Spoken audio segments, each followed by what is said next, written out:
¿Por qué obviamente debe de ser anunciada por Gabriel? Porque Gabriel, el arcángel Gabriel, es el regente de la luna. Y la luna está relacionada íntimamente con la madre, con el nacimiento, ¿verdad? Por lo tanto, es normal que sea Gabriel el que anuncie a María, ¿verdad? Es su realidad, de que está embarazada. En aquella época era muy doloroso que una niña, ¿verdad?, estuviera embarazada. Una niña porque María era muy joven. Entonces se la manda con... Esto no lo cuentan la escritura ortodoxa, se la envía con sus primas a otra ciudad, ¿verdad?, para quitarla de en medio, porque evidentemente una chiquilla embarazada, pues no era de... Claro, todo lo que a la Iglesia no le interesa desde el punto de vista, vamos a decir, de los libros apócrifos, evidentemente lo arrincona. ¿Eso sí lo cuenta? No, esto voy a continuar. Bueno, estoy hablando de ciertas cosas. Voy a continuar. Entonces resulta, por favor, que el Sanedrín se reúne, ¿verdad?, en esta nueva población, ¿verdad?, el Sanedrín se reúne para ver realmente, ¿verdad?, qué hombre se presta para pues casarse con María, para redimir de alguna manera la condición de María. ¿Qué hombre se presta? Entonces había un soltero ya con edad, había un soltero con edad que se presta, que es José, dentro del Sanedrín, y se presta para casarse con María, porque José era mucho mayor que su esposa María. Esta es otra cosa que vamos a dejarlo ahí. Yo no quiero entrar en polémica, por favor. Yo doy un conocimiento. El que le va bien, que le va bien, el que no, que no. Si yo no pretendo que nadie comulgue con ruedas de molino, si ya sabemos cómo está. Cuando hablamos del Cristo íntimo, estamos hablando de un valor energético que desciende al corazón del ser humano para dar a luz a las tinieblas. Pero, ¿qué son las tinieblas? Sino nuestros egos internos, nuestras sombras psicológicas y emocionales. El Cristo da un mensaje para que el ser humano pueda verdaderamente vencer a sus egos internos.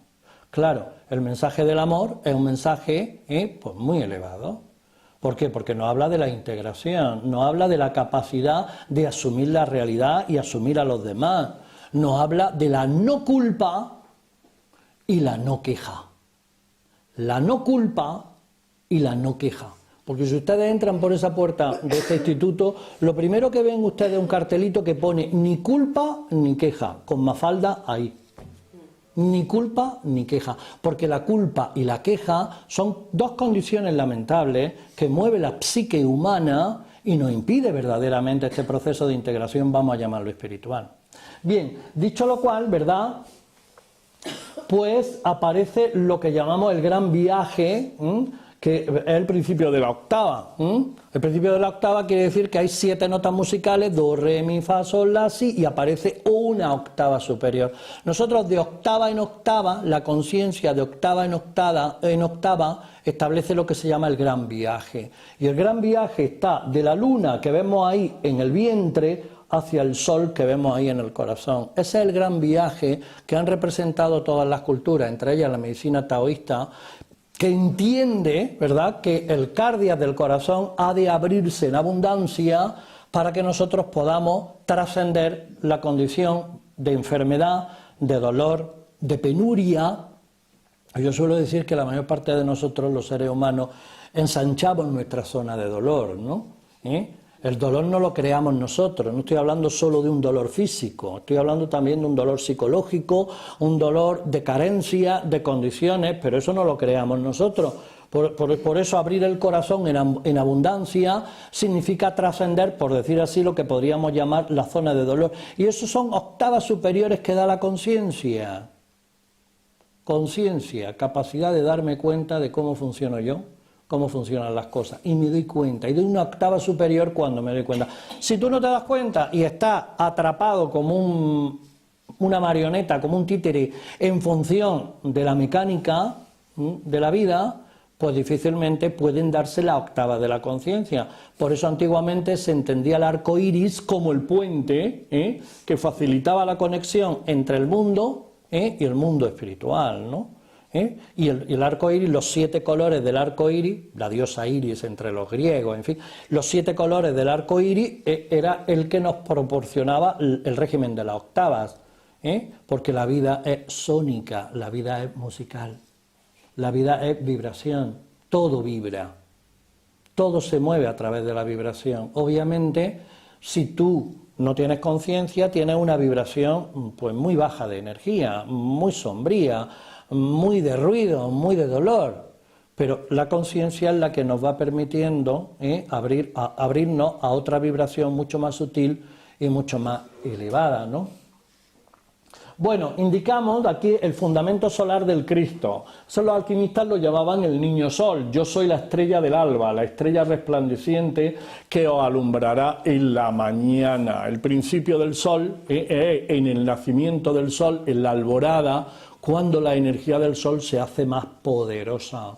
Esto lo sabían los alquimistas y por eso los alquimistas recogían sus plantas en la alborada, en el nacimiento del sol, ¿verdad? Que es cuando la energía solar está más viva, es más poderosa. No al mediodía como creemos, al mediodía quema, pero es la alborada donde se hace fecunda. ¿Por qué? Porque ahí, decían los egipcios, la luna se casa con el sol. Decían, la diosa Hathor casa la luna con el sol en la alborada, qué bonito, ¿no? Y desde ahí se fecunda la vida. Cada día la vida se fecunda a través de la energía yin, femenina, luna, de la energía yang, masculina, sol, para que la vida tenga lugar, ¿verdad? Eso ya los egipcios lo entendían perfectamente, ¿verdad? Vamos a observar, aquí está el sol invicto de Mitra, como ya dije, pues era un dios muy conmemorado en aquella época, ¿verdad?, que nacía un 25 de diciembre para dar luz y vida a la humanidad, ¿no? Pero qué curioso que ahí tenemos, ¿verdad?, una piedra grabada egipcia donde el sol de Sirio alumbra a la esfinge de Giset, ¿verdad? Si nosotros vamos a Egipto, vamos al valle de Giset, vamos a ver la esfinge de cara a la estrella de Sirio. Pero eso los egipcios, ¿con qué objeto lo hicieron? Porque Armachis, la esfinge, el dios de la esfinge, Armachis, representa los 4 elementos de la naturaleza: tierra, aire, fuego y agua, que deben de ser revitalizados a través del sol de Sirio para que los iniciados vivieran las 4 pruebas de los elementos. Los iniciados egipcios vivían la prueba de la tierra. La prueba de la tierra tenía que ver con el apego a las cosas mundanas. La prueba del agua tenía que ver con las emociones negativas, con la angustia vital. La prueba del fuego tenía que ver con la ansiedad, con la pasión. Y la prueba del aire tenía que ver con la adaptabilidad. Esas pruebas que se vivían en la propia esfinge eran físicas. Los egipcios la vivían físicamente. Ahora eso se ha perdido, aunque nosotros vivimos las pruebas de los elementos en la vida, como es natural. Claro, cuando transmutaban las pruebas de los elementos, cuando los iniciados egipcios superaban las pruebas de elementos, ya entraban en la pirámide. En la pirámide de Giset, ¿verdad?, se vivían las pruebas de los misterios isíacos con la madre, con Isis, y luego ya se entraban en la cámara del rey, ¿verdad?, y ya se osirificaban o encarnaban al ser. Osirificarse, encarnar a Osiris, desde el punto de vista egipcio, no es ni más ni menos que cristificarse, encarnar al Cristo desde el punto de vista cristiano. Es lo mismo. Es la misma historia. Mucha gente no sabe, ¿verdad?, que la transustanciación, la gran sustancia de la energía crística del pan y el vino, es un ritual egipcio. Jesús de Nazaret estuvo en Egipto durante mucho tiempo. y conmemoró con sus apóstoles el gran misterio egipcio de la transubstanciación, porque el pan representaba el conocimiento trascendental. El pan de la vida es el conocimiento que tú haces trascendental y lo destilas en tu interior para convertirlo en sabiduría. Eso representa el pan. Si te quedas en el mero conocimiento, es un pan estéril, porque el conocimiento, si no se destila, es verborrea. Por eso decían los egipcios que el pan hay que integrarlo, hay que cocerlo en el interior para convertirlo en sabiduría, mientras que el vino representa la sangre de la redención. ¿Cuál es la sangre de la redención? El sagrado oficio, el sacrificio. Y el misterio del Grial, el Santo Grial, nos viene a dar un mensaje fundamental. Sin sacrificio no hay resurrección. Sin sacrificio no hay resurrección. Los primeros cristianos, había dos tipos de primeros cristianos. Los gnósticos, los llamados cristianos gnósticos, y los agnósticos. Los cristianos gnósticos, ¿verdad?, comprendían y tenían muy en cuenta, ¿verdad?, los misterios egipcios. No en vano introducen en la religión cristiana la tiara, la saya, el báculo, el ara sacrificial. Vamos a ver, ¿de dónde viene todo eso? ¿Cómo se visten los obispos? ¿Cómo se viste? ¿De dónde viene todo eso? Jesús no se vestía así. ¿Verdad que no? No. ¿De dónde viene eso? Viene de Egipto, vienen de las culturas egipcias. Porque los primeros cristianos gnósticos, ¿verdad?, entendían y comprendían muy mucho el misterio de la transubstanciación, de lo que podríamos llamar la encarnar al Cristo, o Osiris. ¿Qué sucede? Pues que, como se entendía en Egipto, ellos entendían que los avatares o los seres de luz venían a dar un mensaje, ¿verdad?, de transmutación y de cambio que todas las personas debían de vivir imitando a su maestro, haciendo sus enseñanzas suyas. Por lo tanto, ellos entendían que el verdadero misterio egipcio era seguir los pasos de los maestros egipcios. Sin embargo, hubo otra corriente de cristianos que decían que no. No. Jesús de Nazaret ha venido a redimirnos, ya estamos todos redimidos y podemos hacer lo que queramos, porque ya estamos todos salvos. Y estas dos sectas, en aquella época, estoy hablando del siglo II y siglo III, pues se enfrentaron. Obviamente, ¿cuál fue la que imperó? Imperó la segunda, ¿verdad?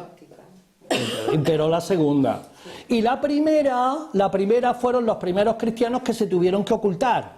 Cátaros, rosacruces, masones, templarios, toda esa gente iba a la hoguera, porque no casaban con esta cuestión. Pero qué curioso que si estudiamos profundamente, porque aquí en esta escuela se estudia, en esta escuela se estudia, si estudiamos profundamente los misterios cátaros, templarios, rosacruces y masones, todos coinciden en lo mismo.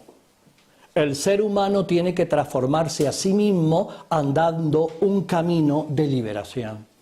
O sea que por la sopa boba, porque alguien haya hecho el gran misterio, nosotros no somos resurrectos. La resurrección es una experiencia individual. Bueno, esto es lo que entendemos aquí, respetando evidentemente todo, pero nosotros somos más de este corte, ¿no? De este corte, que hay que hacer el camino, cada uno tiene que hacer su propio camino. Nadie viene a hacer el camino por nosotros, ¿no? Y así es aquí, así es allá. Tu padre no viene a hacer el camino por ti. No, tú tienes que hacer tu camino y tu padre habrá hecho el suyo. Y a nosotros no nos valen los ejemplos muchas veces de los demás, porque cada uno tiene que seguir su propio ejemplo y su propia ley de vida. Esta es la cuestión. Y es ley, yo no me lo he inventado, es la vida, ¿no? Desde este punto de vista, ¿verdad?, entendemos lo que significa la transubstanciación. Aquí vemos los dioses redentores, ¿verdad?, desde muchas culturas. Por ejemplo, dentro de la cultura egipcia, como he dicho, la cristificación está relacionada con la osirificación, encarnar a Osiris, ahí lo vemos con los dos atributos del Alto y del Bajo Egipto. Y su hijo Aurus, el hijo de Osiris, Aurus, es el que proporciona el Uyot, o sea, la gran conciencia. La gran conciencia. Ahí vemos a Dionisos, que curiosamente, pues Dionisos dentro de la cultura griega, pues también pasa por los mismos misterios. Es sacrificado tal y cual, es muerto y resucita al tercer día. Ahí vemos a Quetzalcóatl, el Cristo dentro de las culturas aztecas. Cuando los monjes cristianos llevaban al Cristo a América y llevaban la cruz como un testimonio del Cristo a América, los indios decían, pero si nosotros tenemos a nuestro Cristo, y le enseñaban a Quetzalcóatl, allí lo ven ustedes, ¿verdad? Es una imagen precolombina, ya que Quetzalcóatl estaba crucificado en una cruz. Es una imagen precolombina. Qué curioso, ¿no? Antes de que el Cristo naciera, ya Quetzalcóatl estaba crucificado en una cruz. Ahora veremos más, ¿no? Bueno, Krishna ya lo he dicho, ¿verdad? Amida, que es el que se me había olvidado, que es el Cristo sintoísta, Amida, ¿verdad? Y qué curioso, porque San Agustín y Orígenes coinciden en algo muy interesante. Que el Crestos es un principio sustancial de vida que no corresponde exclusivamente a un hombre, corresponde a una energía universal. San Agustín y uno de los padres de la Iglesia, Orígenes, coinciden en la historia, ¿no? Pues estamos hablando de no cualquiera que nos diga esto, ¿no? Por lo tanto, ellos ya entendían que Jesús de Nazaret era uno de tantos, ¿no? Pero evidentemente maestro de luz, maestro muy elevado, ¿no? Bueno, es verdaderamente interesante, ¿verdad?, cuando hablamos de Odín, es el dios crístico entre los nórdicos, las culturas nórdicas. Hace 3000 años antes de Jesucristo, el dios Odín se crucifica voluntariamente en el árbol Yggdrasil para recibir las runas sagradas y redimir a la humanidad. 3000 años antes de que Jesús de Nazaret naciera, ya había un crucificado, allí lo ven ustedes, un crucificado, ¿verdad?, en el norte de Europa, entre las culturas nórdicas. Cuenta la leyenda, me parece una leyenda muy bella, ¿verdad?, cómo pues los Trog, que corresponden al patio de abajo, que eran seres pues bestiales, ¿verdad?, tienen envidia de los dioses de los seres del patio de arriba. Y entonces resulta que los Trog, ¿verdad?, quieren secuestrar a la diosa del amor y de la sabiduría, ¿verdad?, para llevársela al mundo sumergido. El patio de en medio, que es el patio de los seres humanos, está de alguna manera salvado cuando la diosa del amor y la sabiduría está en el patio de arriba. Sin embargo, un Trog sube de forma fraudulenta al patio de los dioses, y cuando los dioses están distraídos, secuestra a la diosa del amor y de la sabiduría y se la lleva al patio de abajo, al patio de los Trog. Entonces la penumbra asola el patio del medio y la humanidad está sin esperanza. Los dioses claman por este atropello de los Trog. ¿Cómo la diosa del amor y la sabiduría va a estar en el patio de abajo secuestrada por los Trog? ¿Qué va a ser de los humanos?, gritan los dioses. No tenemos salvación para ellos. Y entonces Thor, el hijo de Odín, dice, yo rescataré a la diosa. Entonces se viste como un Trog, se disfraza de Trog, baja en sacrificio con su martillo, el martillo de Thor, ¿no? Baja en sacrificio al patio de abajo, ¿verdad? Y cuando los Trog, no voy a contar toda la historia, y cuando los Trog están en una fiesta orgiástica y tal, entonces secuestra de nuevo a la diosa del amor y la sabiduría para rescatarla y llevarla de nuevo al patio de arriba. A partir de entonces los seres humanos veneran a Thor como el gran redentor, capaz de haber restaurado el amor y la sabiduría en el reino de los hombres. Estoy hablando de un mito nórdico muy anterior a Jesús de Nazaret. Me parece muy bello. Me parece muy bello. ¿Qué nos quiere decir? Que ya había dioses o seres espirituales que velaban por el destino de la humanidad, para que el hombre tuviera la capacidad de redención, de amor y sabiduría. Porque el ser humano es el único animal que puede despertar en su corazón amor y despertar en su mente sabiduría, el único. Pero nosotros, los seres humanos, o estamos muy cerca del animal grosero, mundano, instintivo, o de alguna manera generamos un proceso de evolución y de desarrollo para poder alcanzar el amor y la sabiduría. Tú eliges. Yo elijo. Tú eliges.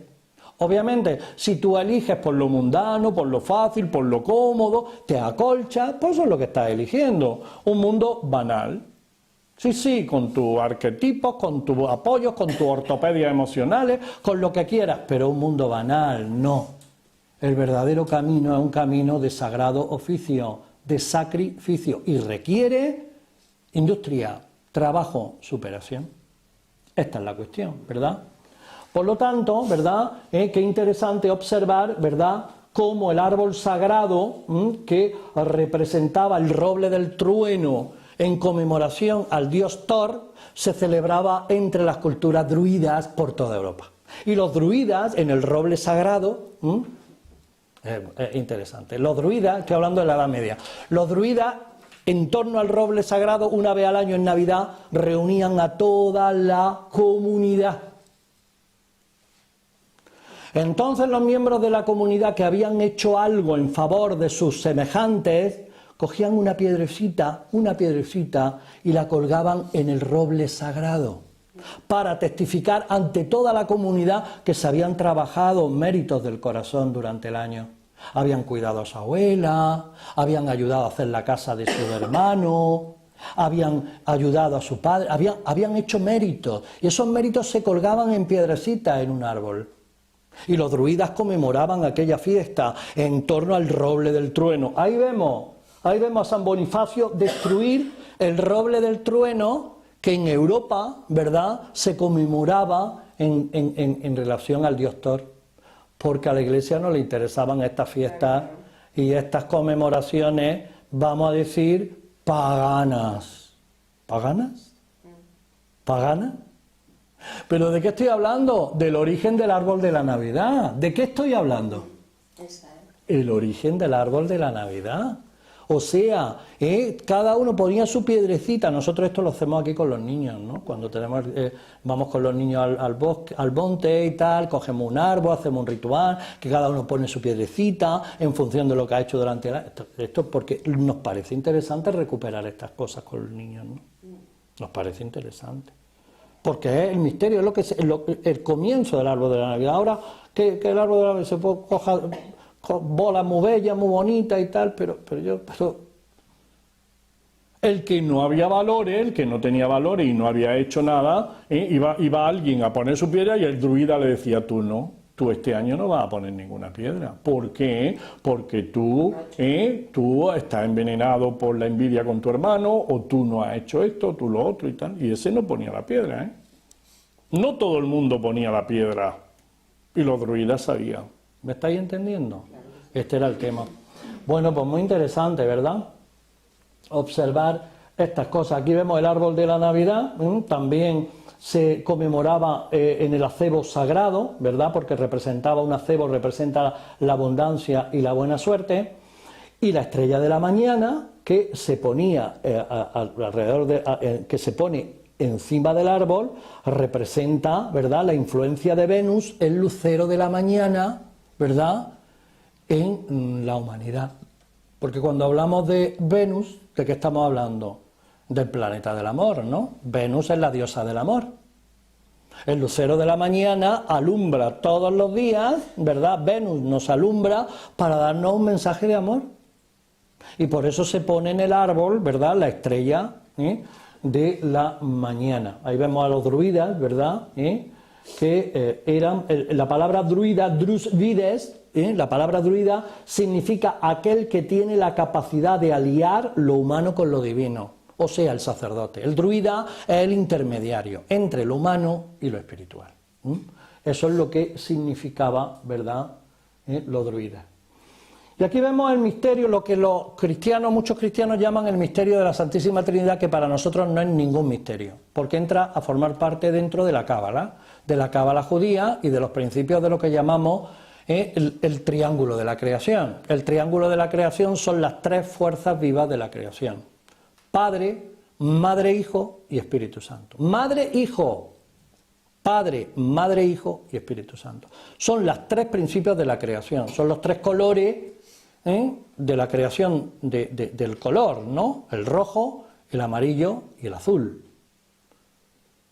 Positivo, negativo y neutro. Santo afirmar, santo negar, santo conciliar. El 3, esa mano que ven ustedes ahí representa los fundamentos de la creación, el 3. Por eso veis al niño, ¿no? ¿No veis al niño pequeñito Jesús a veces en el pesebre con los 3 deditos? ¿Lo habéis visto? Sí. Y habéis visto a un pantocrátor, ¿verdad?, en el tímpano de una iglesia, y lo habéis visto al pantocrátor con los 3 dedos así, ¿verdad que sí? Sí. ¿Y qué significa eso? Yo soy el creador, yo tengo capacidad de crear. Yo creo una nueva vida. Este es el fundamento del 3, la Trinidad, la ley del 3. Y cuando hablamos de la Trinidad, por lo tanto, estamos hablando de la creación. Padre, afirmación. Es un principio fundamental en la realidad humana. Yo soy, yo hago, yo construyo, yo estoy afirmado. Nadie me quita, nadie me pone. Soy por mí mismo. Conquisto mi independencia. Esa es la afirmación del Padre. Yang, energía yang, ¿verdad?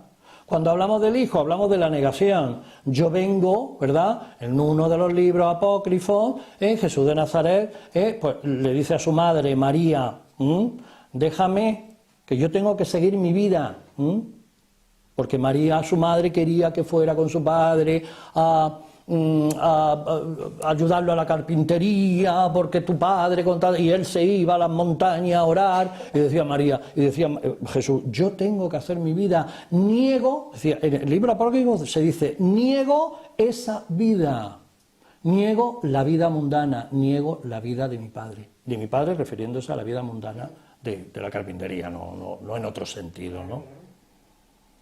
Porque el que quiera venir en pos de mí, niéguese a sí mismo y sígame.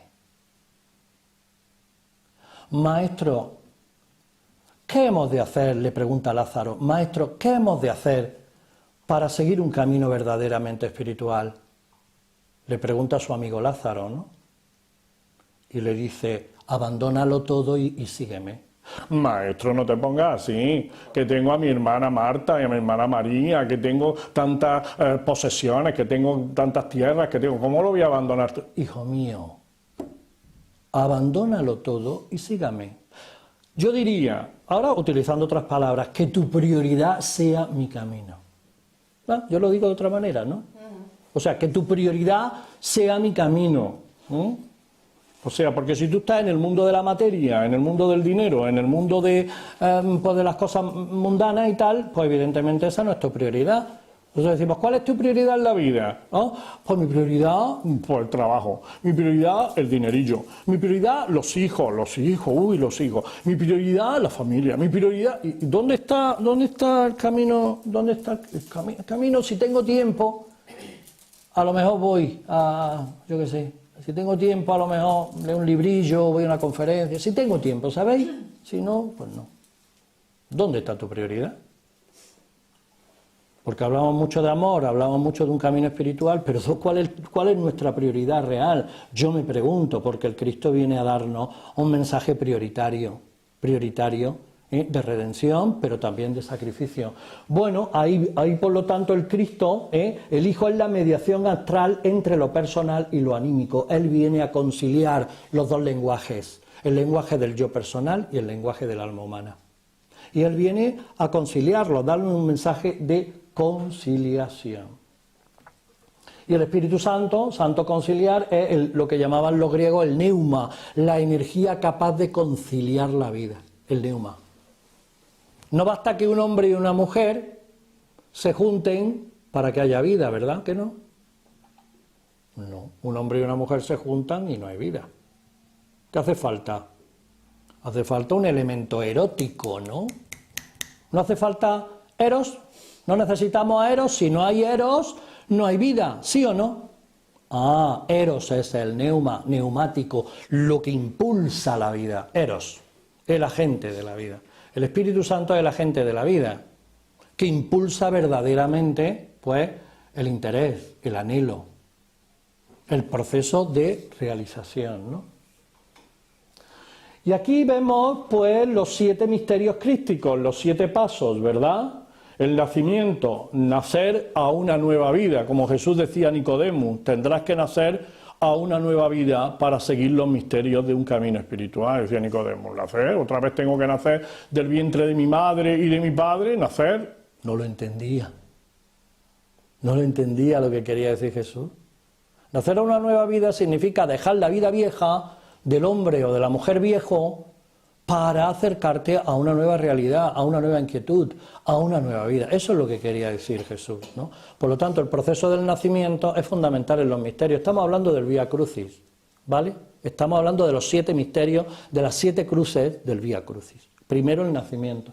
El segundo, el bautismo. El bautismo es el compromiso de transmutar las energías emocionales, la canalización adecuada de tu energía, que tu emoción no se te dispare, no te dejes gobernar por la ansiedad, por la pasión. Organiza adecuadamente tu emotividad, que tu sexualidad sea sagrada, no dominada por la pasión. Anda, porque es un acto de amor, no animal. Estamos hablando de Tantra Yoga, que mucha gente, pues, estas cosas no las entiende, porque eso de la sexualidad, si hacer el amor, puñeta de mi negro, hacer el amor. Eso es un término oriental. Cuando los ingleses tuvieron la colonia de la India, allí se hacía el amor porque se vivía el Tantra Yoga y a los ingleses les encantaba hacer el amor, qué bonito. Aquí se llamaba otra cosa, no se llamaba hacer el amor. ¿No? Lo que pasa es que los ingleses, pues, adoptaron ese término del Tantra Yoga, ¿verdad? Y ya todo el mundo aquí hace el amor. Pues no hacemos el amor, hacemos otras cosas. En general, por supuesto, ¿no? Bueno, hablar de la confirmación. ¿Qué significa la confirmación? La confirmación, ¿verdad? Se hace con ceniza sobre la cabeza del iniciado, ¿no? Todo el mundo lo sabe. Lamentablemente se hace a niños que no entienden lo que significa el misterio o el sacramento. La confirmación no es ni más ni menos que la muerte, por eso es ceniza, la muerte psicológica de un yo carente, de un yo condicionado. Esa es la confirmación. Yo me confirmo, ¿verdad?, hacia una vida de liberación y de desarrollo, de cambio, de superación. Ese es el sentido de la confirmación. Obviamente estamos hablando de sacramentos que se hacían con los adultos, no con los niños, claro. Por otro lado, la pasión. La pasión, evidentemente, la palabra pasión etimológicamente significa dolor. Mucha gente esto tampoco lo sabe. Cuanto más pasión tengas, cuanto más apasionadamente vivas la vida, más dolor. ¿Es así? Algunos decís que sí. Pues es así. Porque te vas a estrellar, la pasión te lleva a estrellarte. Por lo tanto, la pasión, que tiene que ver también con un proceso de dolor que vivió el Cristo, ¿verdad? ¿Por qué? Porque llega un momento en la realización que todos se ponen en contra del Maestro. Y él vive en soledad su propia pasión. Esto es ley, le ha pasado a todos los maestros. Y esto es un proceso, ¿verdad? Pues eso, de expiación y de pasión. La crucifixión, que evidentemente tiene que ver con esa expiación donde el mundo no reconoce la figura del avatara, el mundo no reconoce al avatara, tiene que ser crucificado.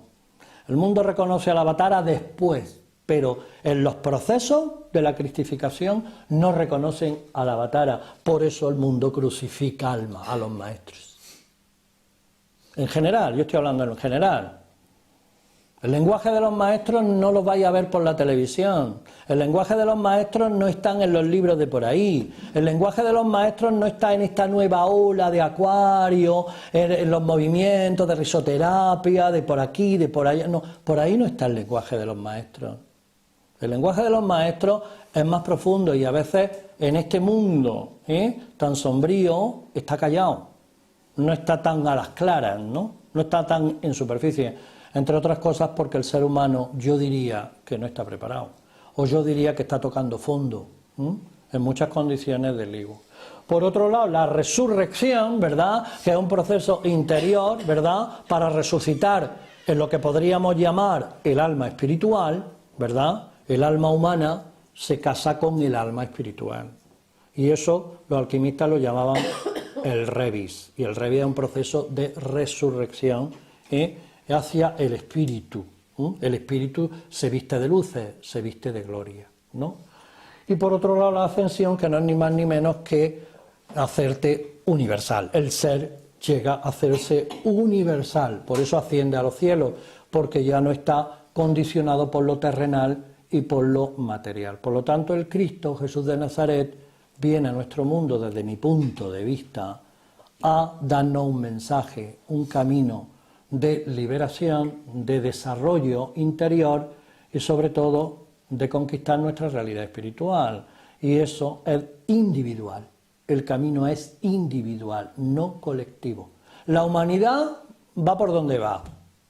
La humanidad siempre ha ido por donde va. Pero siempre ha habido hombres o mujeres, siempre ha habido seres que han podido liberarse individualmente. Aunque la humanidad, yo suelo decir que estamos en una fase muy adolescente, con el piercing, con el tatuaje y compartiendo cromos. Así estamos, ¿verdad? La fiestecilla, sábado sabadete y la espumilla, ahí estamos, ¿verdad?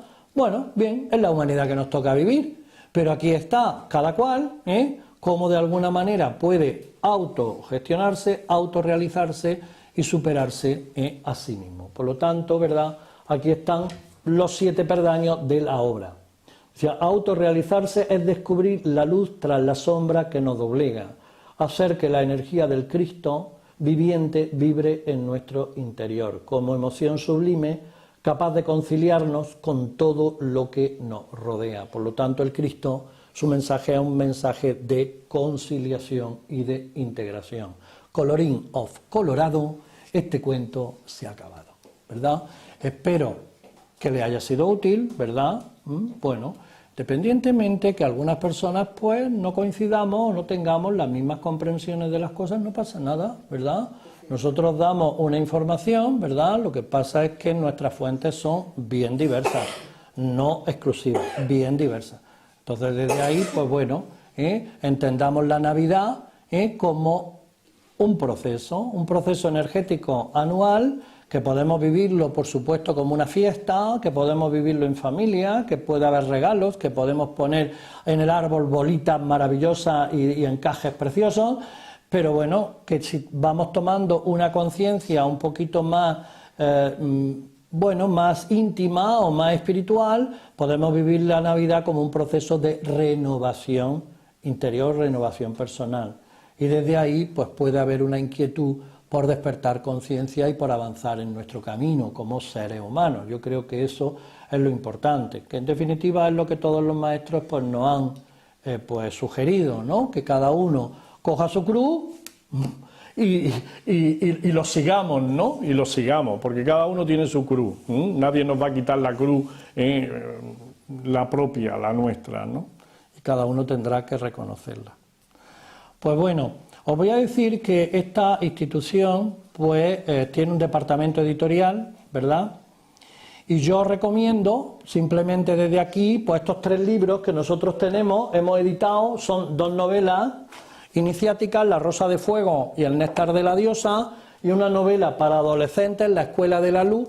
Yo digo, hoy, ahora que hay tantos regalos que hacer en Navidad, tanto a los chavales, a los niños como a los adultos, bueno, si queréis colaborar con nuestra obra social, podéis haceros con estas novelas o con los libros que nuestro departamento editorial publica. Esta conferencia está organizada en 2 guías concretas. Los que quieran las guías, que me las pidan, ¿verdad? Pues yo por las 2 guías que cobraré 5 euros o algo así, la fotocopia, que tampoco es. Pero bueno, los que quieran las guías de esta conferencia, que me lo pidan y yo les haré las fotocopias y ya se los daré adecuadamente, ¿vale? Y deciros simplemente, pues ahí tenéis unos trípticos, los que sois nuevos, los que nunca habéis venido aquí, tenéis unos trípticos para haceros eco de lo que es este instituto, esta obra social, ¿verdad? Y deciros que después de Reyes, los martes nosotros tenemos un grupo de trabajo. Damos conferencias, luego hacemos una meditación, ¿verdad? Los jueves tenemos la terapia de grupo, ¿verdad? Y aquí estáis todos invitados, ¿verdad? Porque aquí podéis venir todos cuando queráis. Pues muchas gracias por haberme escuchado, ¿verdad? Y ya nos veremos. Gracias. No hace falta.